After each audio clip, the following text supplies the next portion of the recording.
Hello again, and here we are with 10 minutes, and in this case with Cam Stevens from Stevens E3.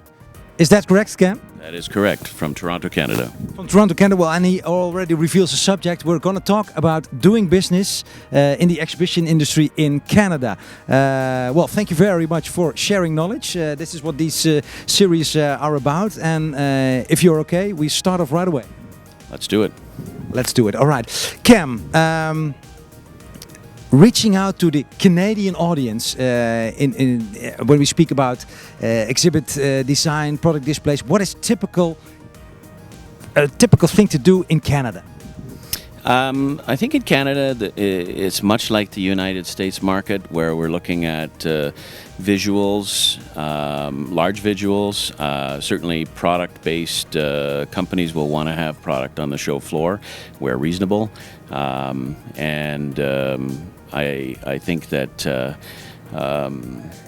not too much text when we're looking at a message. You want to try and get a message across very quickly. Okay, and that's typical Canadian. I mean, you're much close to the US. Is it the same there? It's very much the same. The way we do business is quite similar. The cultures do have differences, but we do business in a fairly similar way. All right. Yeah. Well, I can tell you from the European perspective where I'm from that is the case there too.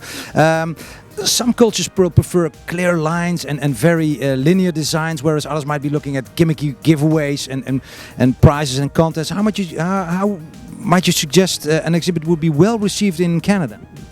I think that clean lines certainly have their place in Canada, and elegance, nice style to the image.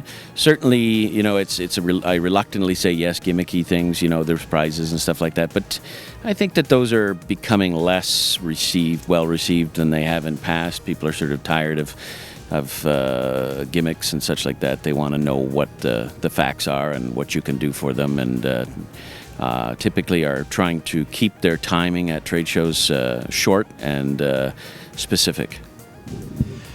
Suppose I have a lot of products and I want to sell them. I want to show them at the show floor. When I go to Canada, do I bring everything, or can I go more on a conceptual way of presenting it? I think that's going to depend exactly on what the size of your products are, what the weights are. Of course, we have some material. Let's say these are relatively small products. I mean, I could bring a lot of them. Do I still have to do that?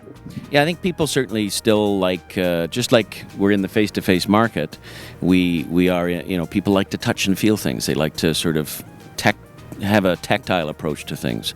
So definitely products to touch and feel at a show is useful. Now I only have services. How do I go about that? Services, I think you're going to have to address that using visuals and sort of getting your message across as to what your services are through the use of visuals and limited text too. I don't think nobody's going to stand there reading a whole bunch of text on a wall. No, that's true. And are we going to sell anything straight on the show floor in Canada? As exciting as it is, perhaps, to do a transaction on the show floor and make a sale and do a deal, and it does happen, I think a lot of it has to do with relationship building and then learning how to extend that relationship beyond the show floor.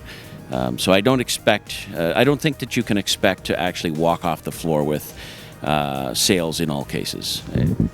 Hey, how do we get our stuff there? Shipping? Shipping is not too difficult in Canada or the United States. We cross-border ship almost every day.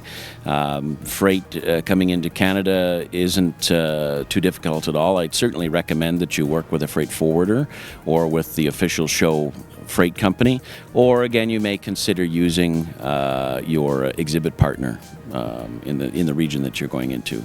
Yeah, exactly.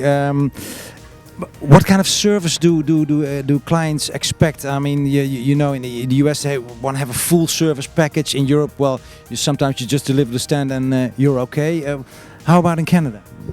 Now that really depends on the budget, but I would say that if budget was not a concern, that everybody would want a full service where you have your installer at the show for the install, they're there for the turnover of the booth, and they're doing daily checks on the booth, and then they're there at the dismantle, tidying up, keeping track of things, making sure videos are running properly, good sound if that's required. Just looking after the booth so that the client doesn't have to do that. And that's certainly something that we get asked of quite often. But when budget's a concern or they don't think that they want to leave somebody on site for whatever reason, then it isn't uncommon to see that. All right, hey, and any specific regulations? I mean, where everybody out of the US thinks, oh gosh, the unions, but how about Canada? Well, Canada is certainly unionized in some areas, but it's not as prevalent as it is in the United States. There are not very many union halls, and it's probably a lot more relaxed than it is in the United States. We still have material handling.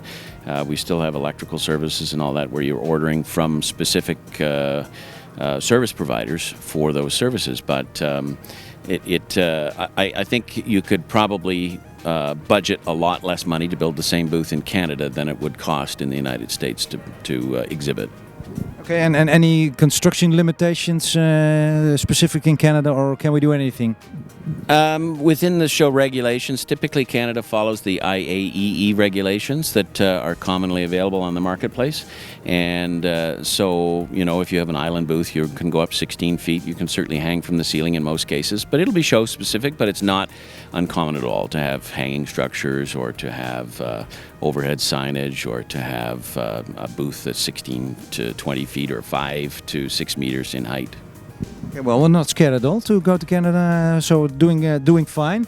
Now we look during the trade shows. Do we have booth models, greeters? Do we serve alcohol? What are typical things to do or not to do in Canada? Well, much like the U.S. marketplace, Canadians typically do not have kitchens, for example, in their stands. They are not often serving food. It might be munchies. They might have little candies out or something like that, or some cookies. Like the U.S., there might be some restrictions on that, or there might be a service provider that's exclusive for the catering, and then you have to buy from them. Final question: how do we pay?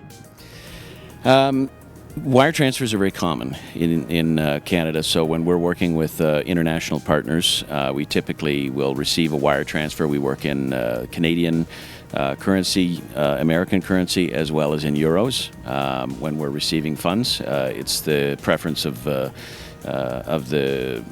partner, and I would say that that's quite common across Canada.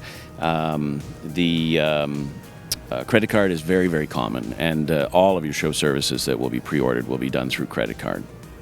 Okay, well, if we want to know more about Canada, where do we find more information? Well, I think that the show organizer is going to be able to provide you information that's show specific.